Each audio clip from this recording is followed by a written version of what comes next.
नमः श्रीयतिराजाय विवेकानन्दसूरये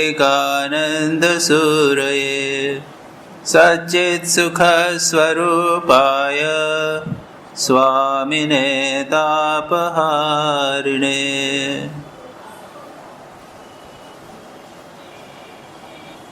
हम लोग स्वामी विवेकानंद के इंस्पायर्ड टॉक्स पढ़ रहे हैं, जिसका हिंदी में अनुवाद है देववाणी। स्वामी विवेकानंद ने अमेरिका में थाउजेंड आइलैंड पार्क नामक स्थान पे 1895 ईस्वी में कुछ अंतरंग शिष्यों को 12-15 शिष्यों को 12 थे, उसके बाद बढ़कर कुछ अधिक हुए थे, उन शिष्यों को ये क्लासेस दी थी। स्वामी विवेकानंद उस समय रिलैक्स होकर वहाँ पर रहे थे। अमेरिका में विभिन्न स्थानों पर उन्होंने प्रवचन दिए थे और उसके बाद में एक मिस डचर करके थी, उन्होंने कहा कि मेरा एक रिट्रीट है, एक स्थान है जहाँ पर आप विश्राम कर सकते हैं, बहुत थक गए हैं आप, यहाँ आकर आप रहिए। और स्वामी विवेकानंद वहाँ जाकर लगभग 6 सप्ताह वहाँ पर रहे थे और उसमें उन्होंने कुछ क्लासेस ली थी। हमने देखा पहले उन्होंने बाइबल पर क्लास ली, उसके बाद नारद भक्ति सूत्र का हुआ था, जिसके हम देख चुके हैं। अब स्वामी विवेकानंद जो बात कर रहे हैं यह है 25 जून 1895। हमने जितना पाठ किया था उसके आगे का मैं पढ़ता हूँ। There is no possibility of ever having pleasure without pain, good without evil, for living itself is just the lost equilibrium. What we want is freedom, not life, not pleasure, nor good. Creation is infinite without beginning and without end. The ever-moving ripple in an infinite lake. There are yet unreached depths and others where the equilibrium has been regained, but the ripple is always progressing. The struggle to regain the balance is eternal. Life and death are only different names for the same fact, the two sides of the one coin. Both are Maya, the inexplicable state of striving at one time to live and a moment later to die. Beyond this is the true nature, the Atman. While we recognize God, it is really only the self from which we have separated ourselves and worship as outside of us. But it is our true self all the time and one and the only God. बहुत महत्वपूर्ण बात, इसका मैं हिंदी में जो translation दिया है, वो जो ट्रांसलेशन है वो शाब्दिक ट्रांसलेशन नहीं, थोड़ा सा उसको एक्सप्लेन करके थोड़ा समझाते हुए ट्रांसलेशन है, व्याख्यापरक ट्रांसलेशन। सृष्टि का अर्थ किसी तरह का निर्माण या तैयारी करना नहीं है, ये हो चुका है।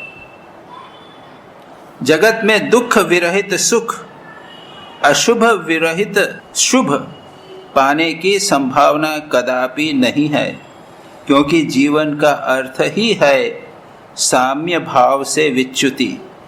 हमें चाहिए मुक्ति, जीवन, सुख अथवा शुभ कुछ भी नहीं। सृष्टि प्रवाह अनंत काल से चल रहा है, न उसका आदि है न अंत। मानो वह एक अगाध उदधि या सागर के ऊपर की निरंतर गतिशील तरंग के समान है। इस सागर में कुछ ऐसे गहरे स्थान हैं जहाँ हम अब भी नहीं पहुँचे हैं, और ऐसे भी कुछ स्थान हैं जहाँ साम्य भाव पुनः स्थापित हो चुका है, किंतु ऊपर की सतह पर तरंग सर्वदा ही उठती रहती है। वहाँ पर अनंत काल से इस साम्यावस्था को प्राप्त करने की चेष्टा चलती रहती है। जीवन और मृत्यु एक ही वस्तु के विभिन्न नाम मात्र हैं। एक ही सिक्के के दो पहलू हैं, दोनों ही माया है। यह अवस्था स्पष्ट रूप से समझी नहीं जा सकती। एक समय बचने की चेष्टा होती है, दूसरे ही क्षण विनाश या मृत्यु की। हमारा यथार्थ स्वरूप आत्मा इन दोनों से परे है। हम ईश्वर का अस्तित्व स्वीकार करते हैं तो वह और कुछ नहीं है, वास्तव में वह आत्मा ही है जिससे हमने अपने को अलग कर दिया है और जिसे हम अपने से अलग मानकर पूजते हैं, किंतु वास्तव में यह उपासना उसी की है जो चिरकाल से एकमात्र ईश्वर पदवाच्य हमारी अंतरात्मा ही है। बहुत ही महत्वपूर्ण फिलॉसॉफिकल है, दार्शनिक दृष्टि से स्वामी जी बात कर रहे हैं। क्या कहते हैं? हमें सुख और दुख, गुड अच्छा और बुरा, सदा ये दोनों हमेशा विद्यमान रहेंगे। हमें इन दोनों का अनुभव होता है। हम ऐसी परिस्थिति में नहीं रह सकते जहाँ केवल सुख हो, दुख बिल्कुल नहीं। ऐसी परिस्थिति जहाँ पर शुभ हो, अशुभ बिल्कुल नहीं हो, यह असंभव है। आप सोच कर देख लीजिए, विचार करके देख लीजिए। यहाँ आप हैं, बड़ा अच्छा वातावरण है, काशी का वातावरण है, आध्यात्मिक वातावरण है, शांत है, सब परिस्थितियाँ अच्छी हैं, लेकिन क्या कोई ऐसी स्थिति नहीं है, कोई असुविधा नहीं है? कुछ न कुछ असुविधा अवश्य मिल जाएगी। आप स्वयं सोच कर देख लिए। बाहरी परिस्थिति में असुविधा है, अंदर की परिस्थिति में असुविधा है। हमारा मन चंचल है, कभी वह अशांत हो जाता है, कभी उसमें चिंता आ जाती है, कभी शांत और प्रसन्न हो जाता है। ये दोनों चीजें सदा बनी रहेंगी। क्यों? क्योंकि living itself is just a lost equilibrium. साम्य अवस्था से विच्युति होने से ही यह जीवन है। जब साम्य अवस्था हो जाएगी, पूर्ण शांति हो जाएगी, तब जीवन समाप्त हो जाएगा, रहेगा नहीं। फिर स्वामी जी कहते हैं कि यह जो मानव सागर है, सागर पर ये लहरें उठती रहती हैं।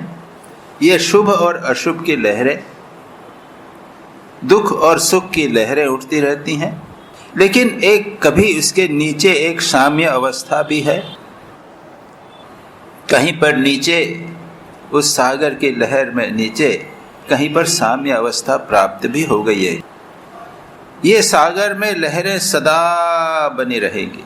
हमें चाहिए उस साम्य अवस्था को प्राप्त कर लें, बस। जीवन और मृत्यु ये सदा बने रहेंगे। न तो जीवन में जीना है, जीवन को पकड़े रहना है, और न मृत्यु से भागना है। दोनों मानो लहरें हैं। उसके बाद स्वामी जी कहते हैं कि beyond this is the true nature the आत्मन। इसके परे, इसकी गहराई में, इस लहरों के ऊपर जो लहरें हैं उसमें तो परिवर्तन है, उसके नीचे क्या है? साम्यावस्था है। उसको कहते हैं Swami ji, beyond this is the true nature the atman. इसी आत्मा को हम उसको परमात्मा या भगवान के रूप में बाहर प्रक्षिप्त करके उसकी पूजा करते हैं। वह क्या है? वो साम्य अवस्था में प्रतिष्ठित एक सत्ता का ही नाम हमने ईश्वर दे दिया, भगवान दे दिया, और हम उसकी आराधना करते हैं। आराधना करने का अर्थ क्या है? हम अपने मन में बार बार याद दिलाते हैं कि यह परमात्मा हमारा वास्तविक स्वरूप है, उसे हम पुनः प्राप्त कर लेवें। एक महत्वपूर्ण बात है, बहुत ही फंडामेंटल जिसे कहते हैं, ये एक सिद्धांत, बेसिक सिद्धांत। जैन धर्म में जिसे हम ईश्वर कहते हैं, हम ईश्वर किसे कहते हैं?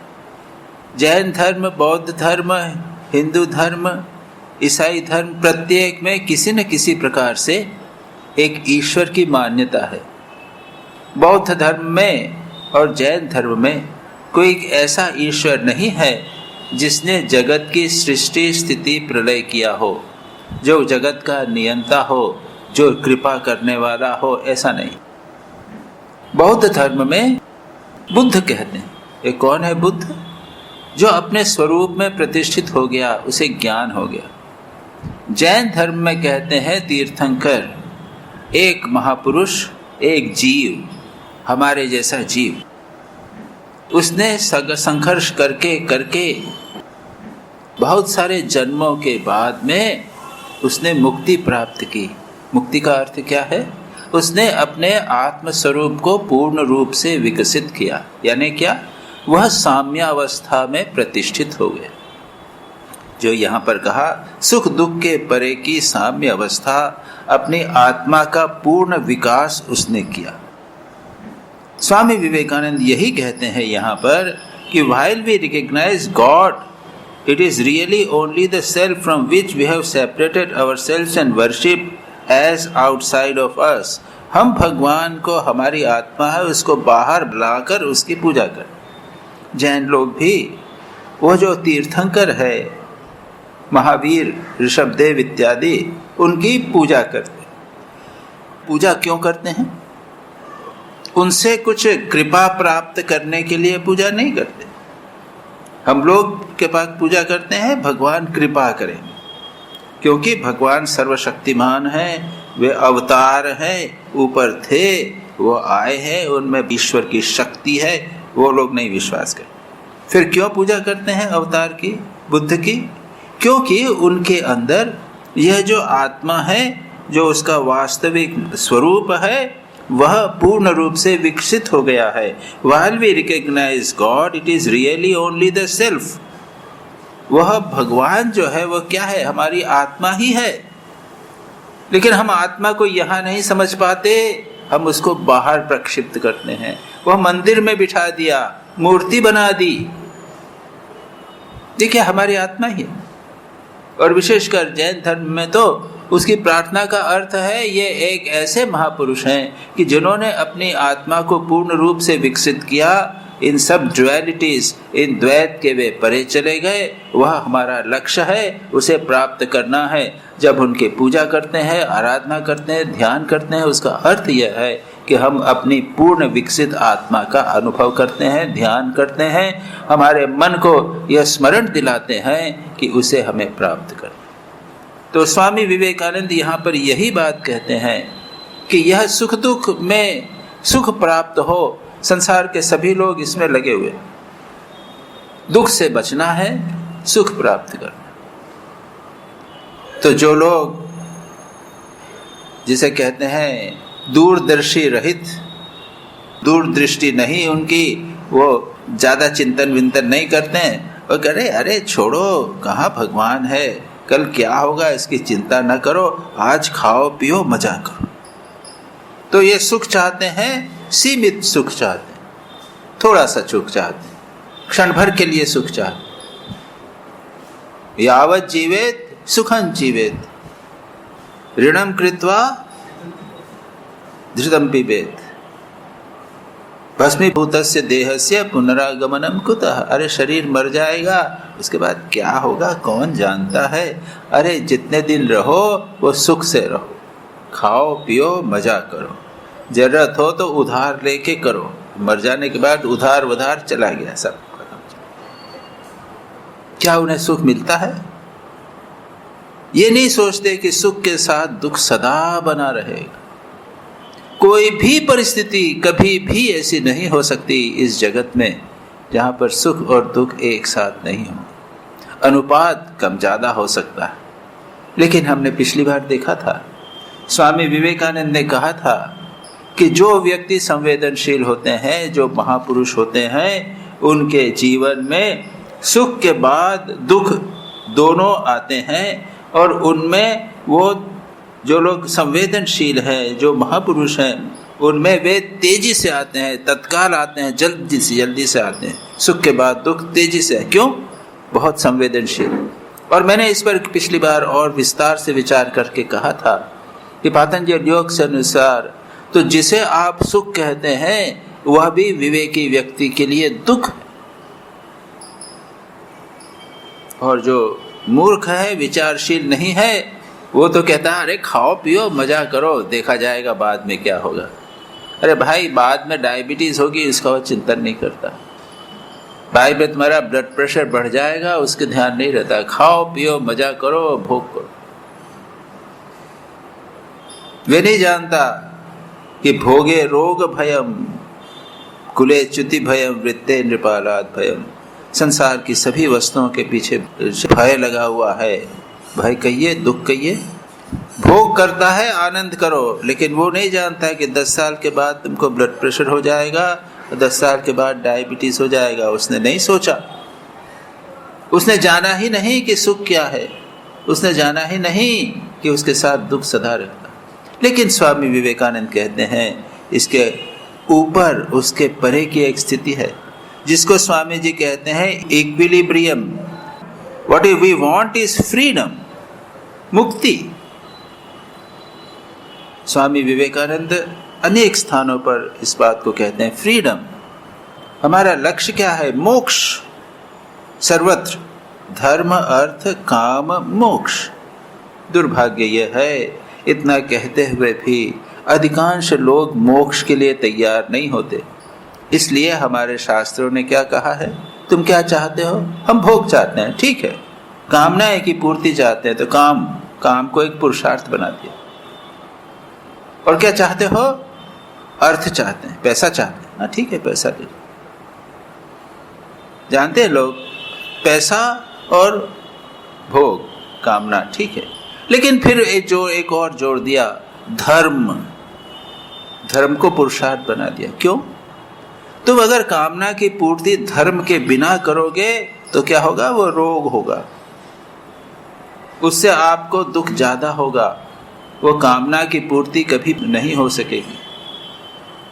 न जातु काम कामाना भोगे न उपशाम्यति। भोग के द्वारा कामनाएं पूर्ति नहीं होंगी, इसलिए कहा धर्म को पुरुषार्थ बना दिया।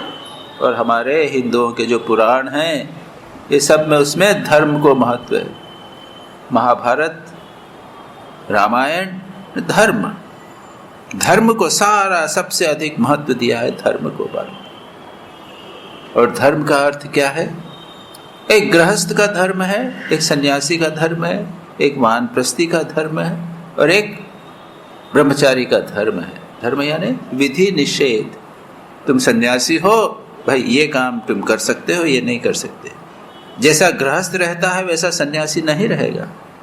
उसके विधि यानी उसको कुछ करणीय कर्म है, और निषेध यानी उसको जो कुछ नहीं करना है। इसका सारे का उद्देश्य क्या है? अंततोगत्वा हमारे मन में मोक्ष की जिज्ञासा प्राप्त होवे, मुक्ति की इच्छा प्राप्त होवे। स्वामी विवेकानंद यही कहते हैं, freedom not life, not pleasure, not good. केवल अच्छा प्राप्त करना, केवल सुख, ये नहीं, मुक्ति। कर्मयोग में तो प्रारंभ में ही स्वामी विवेकानंद कहते हैं, pleasure is not the goal of life. सुख जीवन का लक्ष्य नहीं है। कितने लोग समझते हैं? स्वामी जी आगे कहते हैं वहां पर, knowledge is the goal of life. Swami ji वहां पर ज्ञान को जीवन का लक्ष्य बताते हैं, और अनेक स्थानों पर फ्रीडम को जीवन का लक्ष्य बनाते। मुक्ति किससे?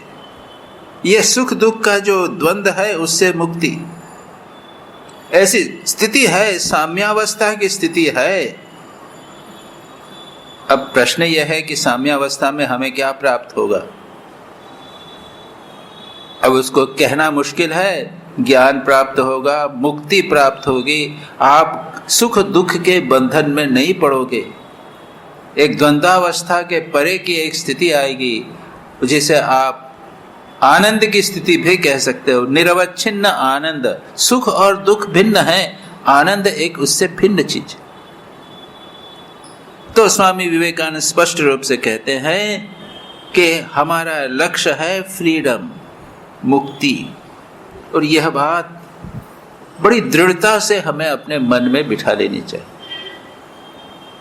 और तो फिर हम दुख से नहीं घबराएंगे, सुख के पीछे नहीं भागेंगे।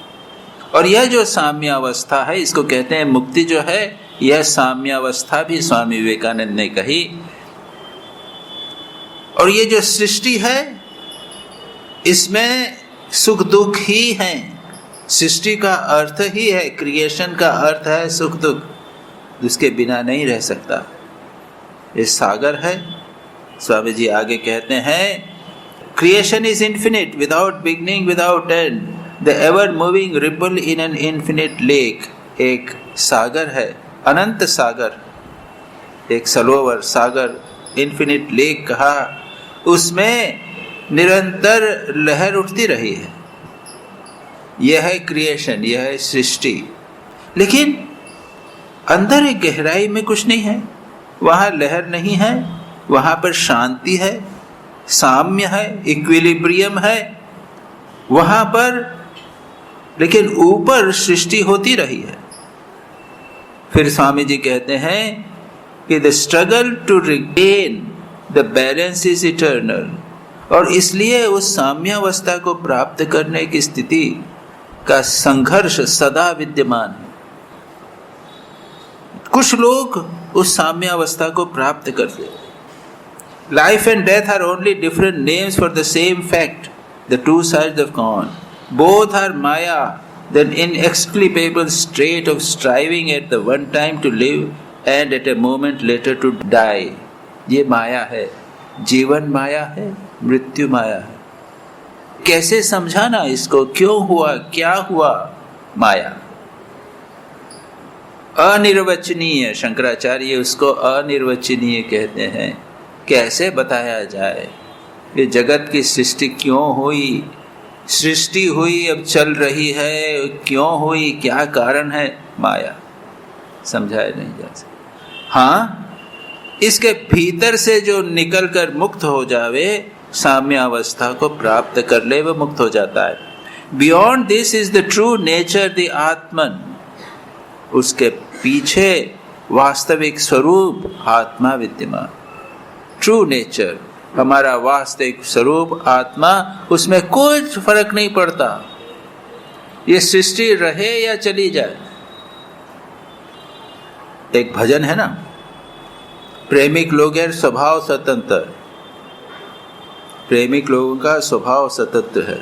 वो कहते हैं क्या है, सप्त भुवन ध्वंस होले हो, आसमाने ते बनाए घर। सारे सप्त भुवन समाप्त हो जाएं, सृष्टि समाप्त हो जाए तो भी उसको कुछ फर्क नहीं पड़ता, वो कहीं और अपना घर बना रहता है। यानी क्या है, ये जगत के उतार चढ़ाव, सृष्टि और संहार, मृत्यु और दुख, इससे वो कोई किसी भी प्रकार से परिवर्तित या प्रभावित नहीं होता। यही स्वामी विवेकानंद कहते हैं, beyond this is the true nature the Atman. While we recognize a God, it is really only the self। मैंने पहले ही बता दिया कि ईश्वर क्या है, भगवान क्या है, हमारी आत्मा को ही हमने बाहर प्रक्षिप्त कर दिया है। यह नित्य शुद्ध बुद्ध मुक्त स्वभाव है, ये सुख दुख की लहरों के परे। From which we have separated ourselves and worship as outside, but it is our true self all the time, the one and the only God।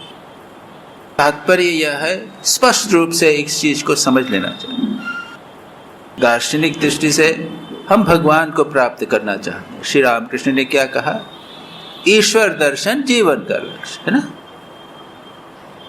Shri Ramakrishna ने ये नहीं कहा कि हमारी आत्मा ही है वो ईश्वर के रूप में प्रक्षिप्त होती है। लेकिन स्वामी विवेकानंद ने क्या किया है, each soul is potentially divine, the goal is to manifest that divinity. Swami ji क्या कहते हैं, तो श्री रामकृष्ण ने जो कहा और स्वामी जी ने कहा, उसमें अंतर हो गया। वो तो ईश्वर की बात कर रहे हैं और स्वामी जी आत्मा की बात कर रहे हैं, सोल की बात कर रहे हैं। अंतर हो गया। आत्मा को पहचानो, आत्मा के देवत्व को पहचानो।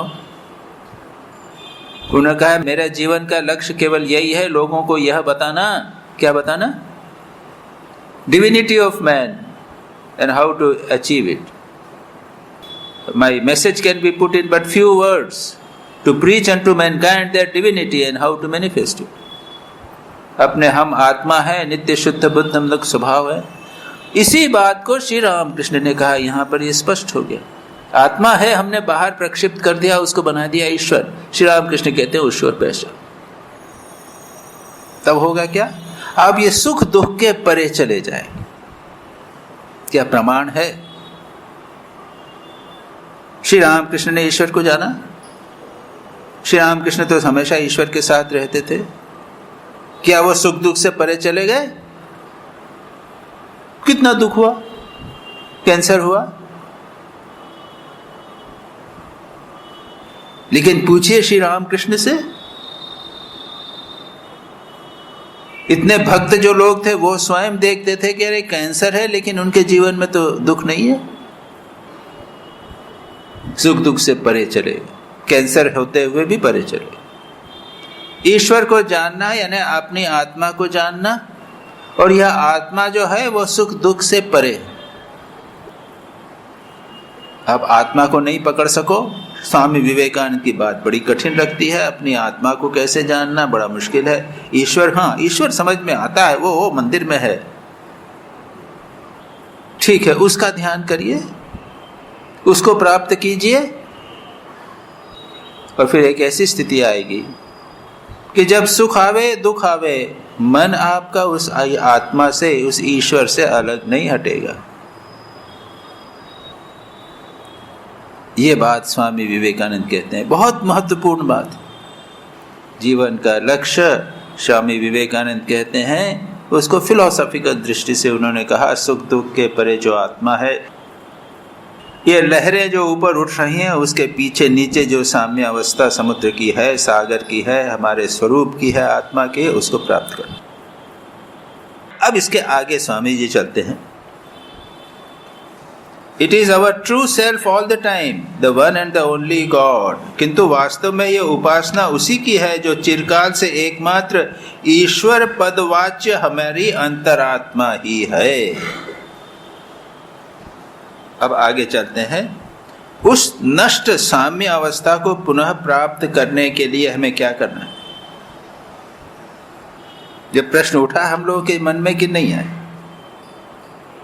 यह बात पहले तो दृढ़ होना चाहिए कि यह जीवन का लक्ष्य है, उस साम्य अवस्था को प्राप्त करना जो सुख दुख के परे की अवस्था है। क्यों? केवल सुख जैसी कोई स्थिति नहीं, और साम्य अवस्था मुक्ति की अवस्था है। और एक प्रकार से मुक्ति का अर्थ क्या है? इस आत्मा को, ईश्वर को और क्या नाम दिए गए हैं? सत चित आनंद कहे गए ना, सत चित आनंद। यही साम्य अवस्था, इसको प्राप्त करना। यहां पर क्या एक शब्द और है, आनंद। तो जब हम अपनी साम्य अवस्था में प्रतिष्ठित होंगे तब क्या होगा? वहां सुख नहीं होगा, वहां क्या होगा? आनंद होगा। तो आनंद का क्या हम आस्वादन करेंगे? तो फिर आनंद के साथ निरानंद बना रहेगा। तो ये सत चित आनंद, ये तीन जो बातें हैं, ये आत्मा के गुण नहीं है, याद रखिए। आत्मा सत स्वरूप है, आत्मा चित स्वरूप है, चैतन्य स्वरूप है, उसका नेचर है। जैसे ये ग्लास, तो कांच जो है उसका स्वरूप है, कांच उसका गुण नहीं है। उसी प्रकार हमारी आत्मा का स्वरूप है आनंद। अब थोड़ा सा और समझने का प्रयत्न करें। बाबा विश्वनाथ यहाँ पर बैठे हुए हैं, आप लोग सब जानते हैं। कभी सोचा, कभी ध्यान किया बाबा क्या करते हैं?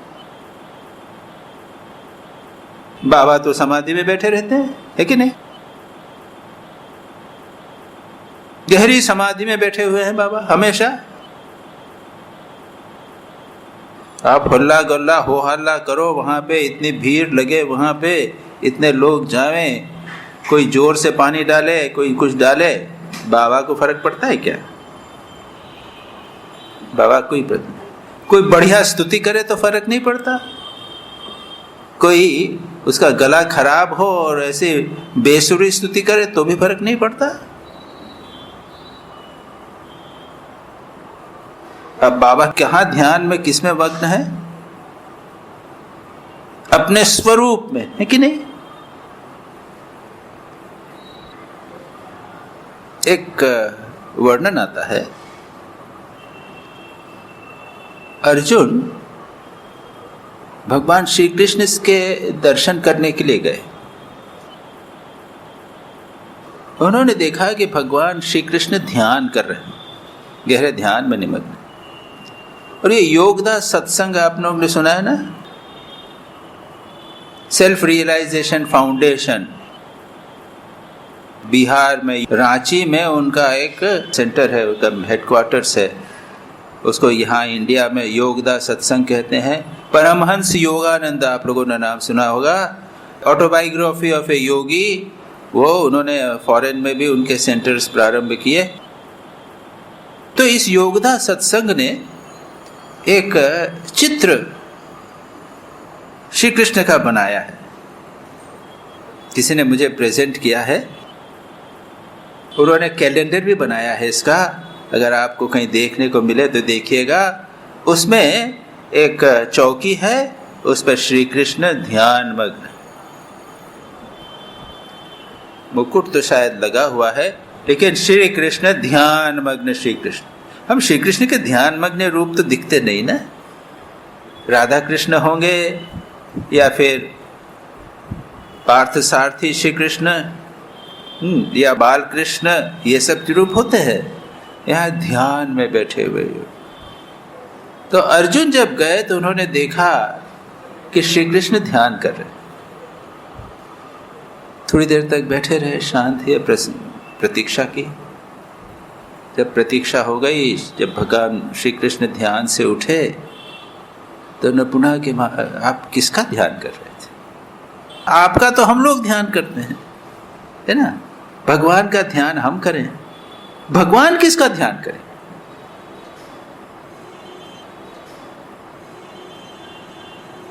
तो श्री कृष्ण क्या कहते हैं? मैं अपने स्वरूप का ध्यान करूं।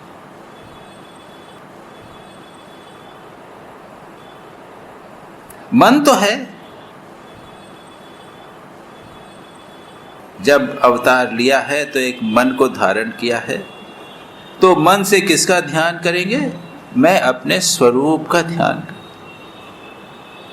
बाबा विश्वनाथ शिव जी गहरे डूबे हुए हैं कुछ में, अपने स्वरूप।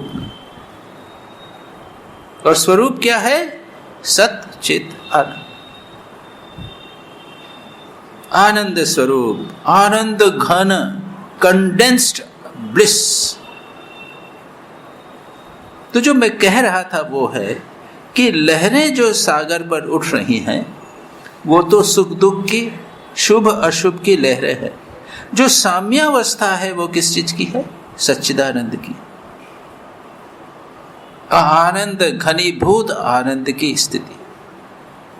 अब स्वामी विवेकानंद, इस चीज को अच्छी तरह समझ लेना है, यह हमारे जीवन का, सारी साधना का लक्ष्य। अब आगे चलें। स्वामी विवेकानंद कहते हैं, टू रिगेन द बैलेंस, साम्यावस्था, we must counteract Tamas bye रजस, देन काउंकर ब्रजस बाय सत्व, द काम beautiful state that will grow and grow until all else is gone.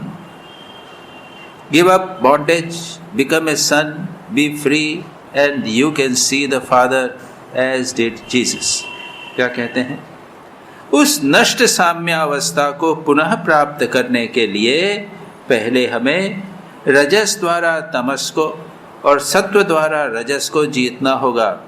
सत्व का अभिप्राय उस प्रकार की स्थिर धीर प्रशांत अवस्था से है जिसके धीरे धीरे बढ़ने पर अंत में अन्यान्य भाव अर्थात रजस और तमस सर्वथा लुप्त हो जाते हैं।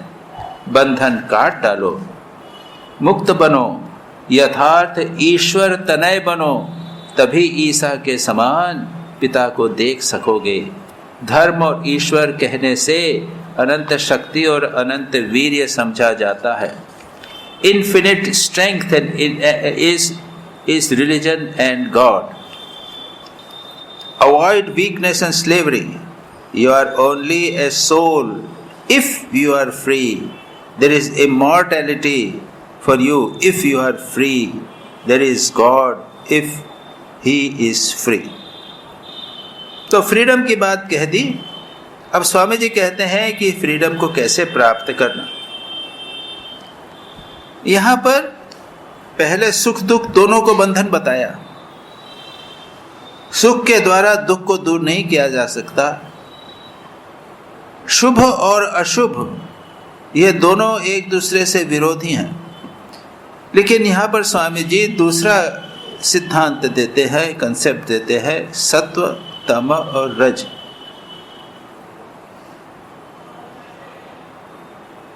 और इसको हम समझते हैं थोड़ा सा। 3 गुण की बात कई बार आप लोगों ने सुनी है, आप जानते हैं। सत्व गुण है शांति प्रशांति, रजोगुण में चंचलता है और तमोगुण में जड़ता है। अब इसके विस्तार में स्वामी जी नहीं गए हैं और भगवत गीता में भगवान ने बहुत विस्तार से इन तीनों गुणों का वर्णन किया है, इसलिए मैं अभी यहाँ नहीं करता। स्वामी जी कहते हैं कि उस साम्य अवस्था को प्राप्त करने के लिए क्या करना है? We must counteract Tamas bye रजस। पहले हमें रजस द्वारा तमस को और सत्व द्वारा रजस को जीतना होगा।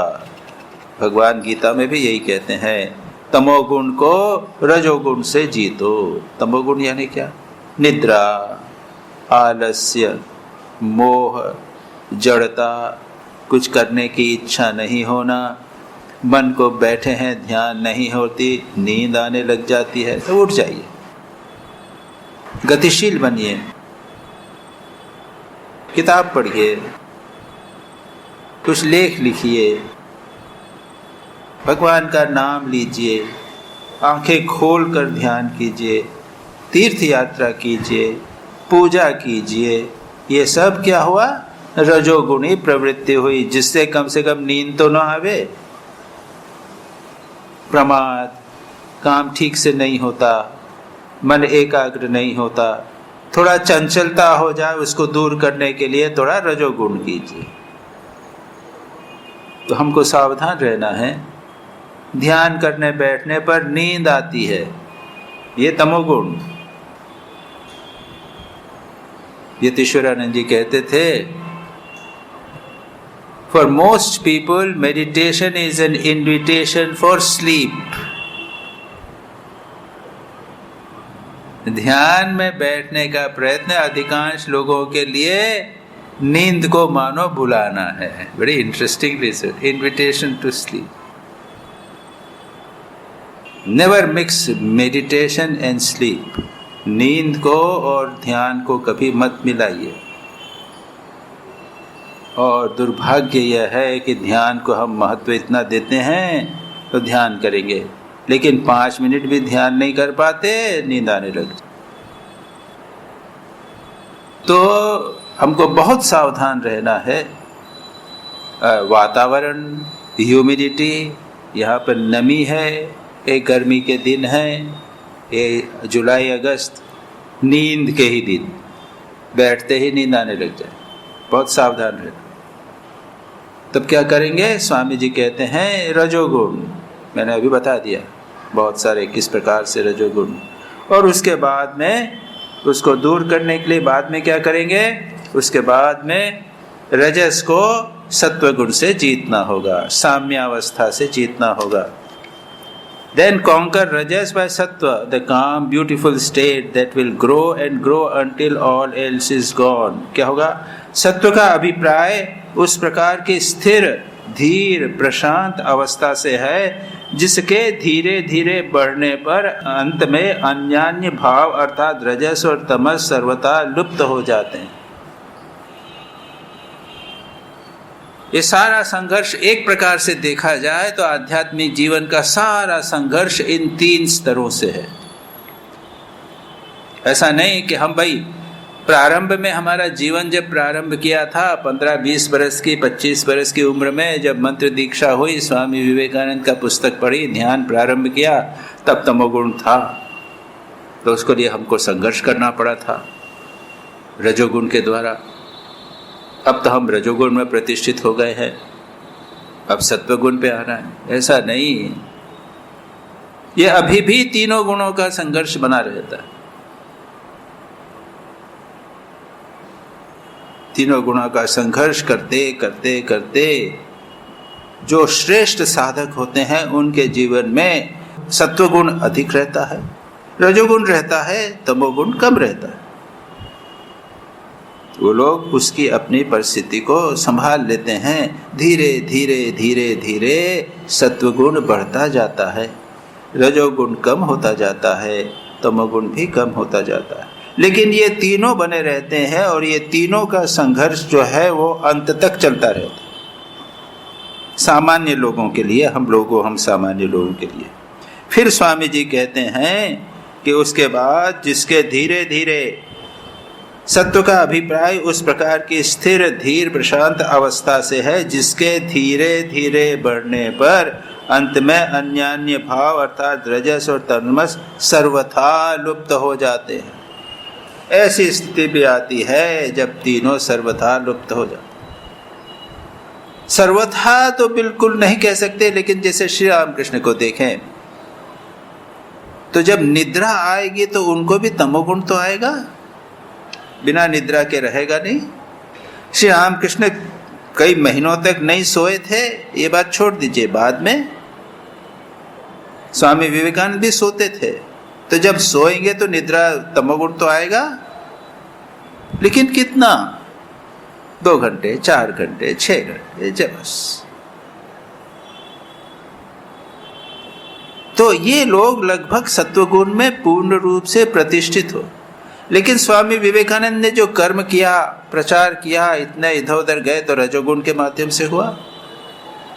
तात्पर्य यह है कि सत्वगुण, रजोगुण, तमोगुण 3 रहते हैं, लेकिन सत्व की धीरे धीरे वृद्धि होती है और उसके बाद में एक ऐसी स्थिति आती है अंत में अन्यान्य भाव अर्थात रजोगुण और तमस गुण सर्वथा लुप्त हो जाते हैं। कुछ समय के लिए 2 घंटे, 4 घंटे, 6 घंटे, ये लोग तो ध्यान निष्ठ व्यक्ति हैं, केवल सत्य में प्रतिष्ठित, केवल सत्य में पूर्ण रूप से प्रतिष्ठित हो जाते हैं।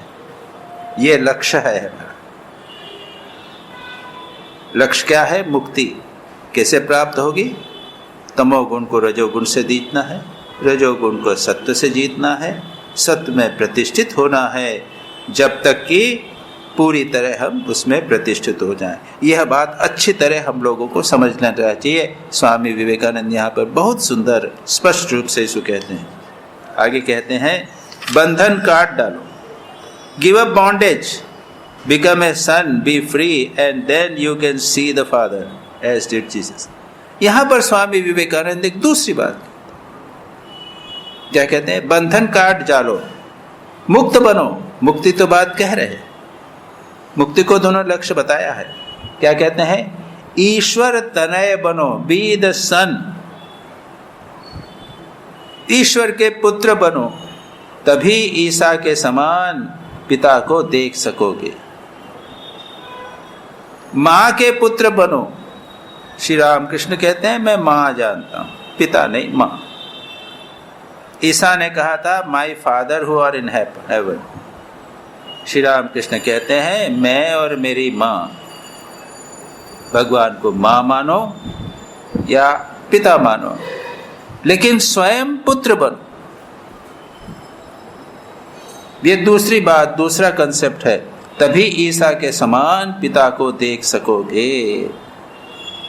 धर्म और ईश्वर कहने से अनंत शक्ति और अनंत वीर्य समझा जाता है, ये आगे की बात आएगी। अब इसको थोड़ा सा और देखें। और ये बहुत देखिए अलग अलग प्रकार से उसी चीज को कहा जा रहा है।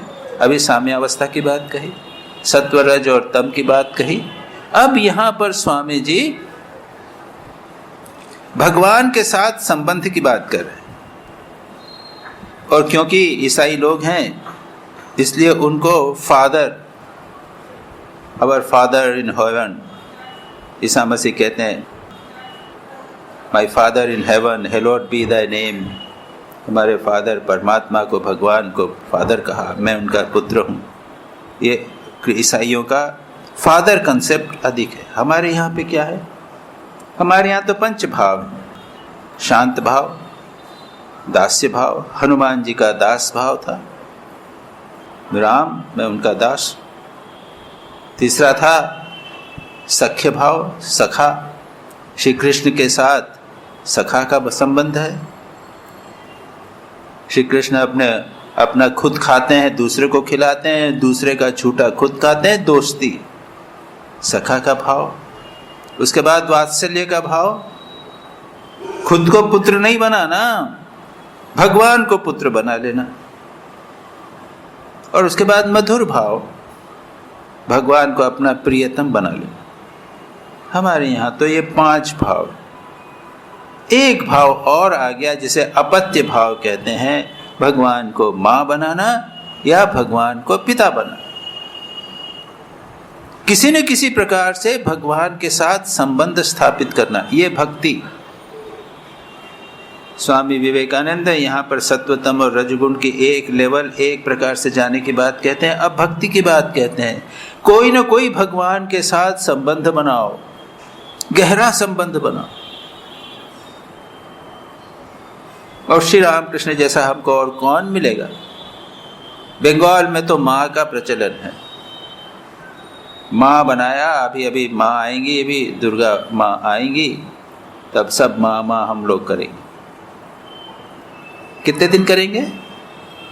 5 दिन करेंगे। उसके बाद सदा सर्वदा भगवान के साथ में, मेरी माँ है भगवान, मैं उनके पुत्र हूँ, या भगवान पिता है, मैं पुत्र हूँ। ये बात स्वामी जी कहते हैं, यथार्थ ईश्वर तनय बनो। यथार्थ तो माँ जगदम्बा अगर मेरी माँ है, माँ दुर्गा अगर मेरी माँ है, भवतारिणी माँ काली अगर मेरी माँ है, तो मैं अमर हुआ कि नहीं? मैं भी ईश्वर का अंश हुआ कि नहीं? मैं अपने आप को मानव कैसे समझूं? स्वामी विवेकानंद कहते हैं, यह तुम्हें शोभा नहीं देता। अर्जुन को क्या कहा भगवान ने? यह तुझे शोभा नहीं देता, तू आर्य है, अनार्य जुष्टम अस्वर्गम अति अकीर्ति कर्म अर्जुन क्लैब्यम मास्म कमः पार्थ नैतत्वयि उपपद्यते। यह क्लीवता, दुर्बलता तुझे शोभा नहीं देती। क्यों? क्योंकि तुम माँ की संतान हो। अनार्य, वहां पे आर्य की बात, वहां पे भक्ति की बात श्री कृष्ण नहीं लाते।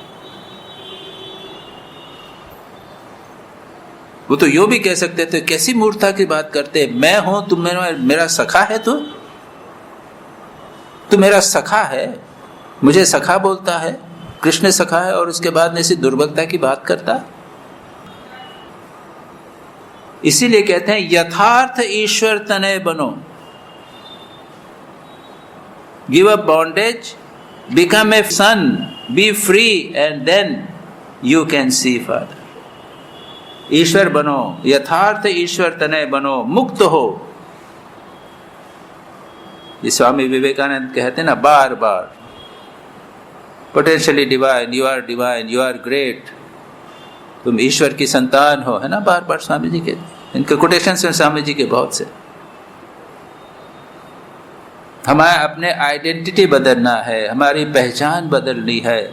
हम सामान्य नहीं हैं, हम पिता के पुत्र हैं, भगवान हमारे पिता हैं, हम पुत्र हैं, या हम माँ की संतान हैं तो हम माँ की संतान हैं।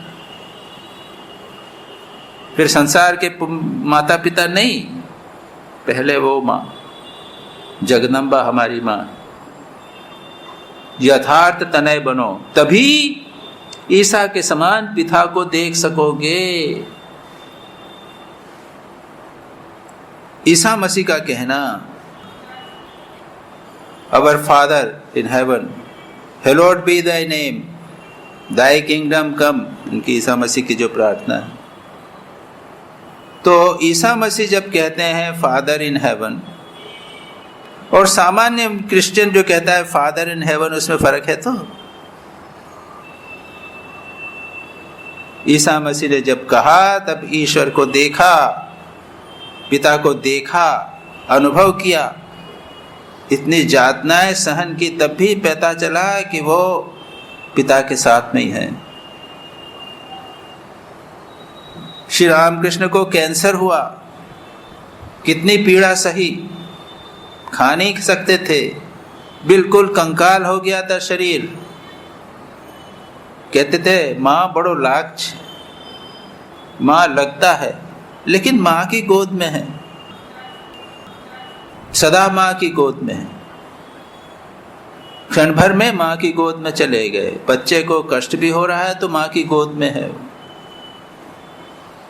बाहर अगर रहेगा, दूर रहेगा कोई बच्चा, उसको कष्ट होगा तो उसको उस कष्ट का इतना कष्ट नहीं होगा जितना माँ से दूर होने का कष्ट होगा।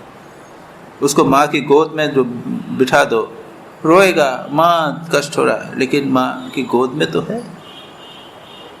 इसलिए स्वामी जी कहते हैं यथार्थ ईश्वर तनय बनो, तभी ईसा के समान ईश्वर को देख सकोगे। Infinite strength is religion and God, avoid weakness and slavery, you are only a soul if you are free, there is immortality for you if you are free, there is God if he is free. इसकी चर्चा क्या है? वही मुक्ति की बात, पुनः मुक्ति की बात कहते हैं। मुक्त होने पर ही दुर्बलता और दासत्व का त्याग करो। धर्म और ईश्वर कहने से अनंत शक्ति और अनंत वीर्य समझा जाता है। Strength is religion and God, इसका ट्रांसलेशन किया है। धर्म और ईश्वर कहने से दुर्बलता और दासत्व का त्याग करो।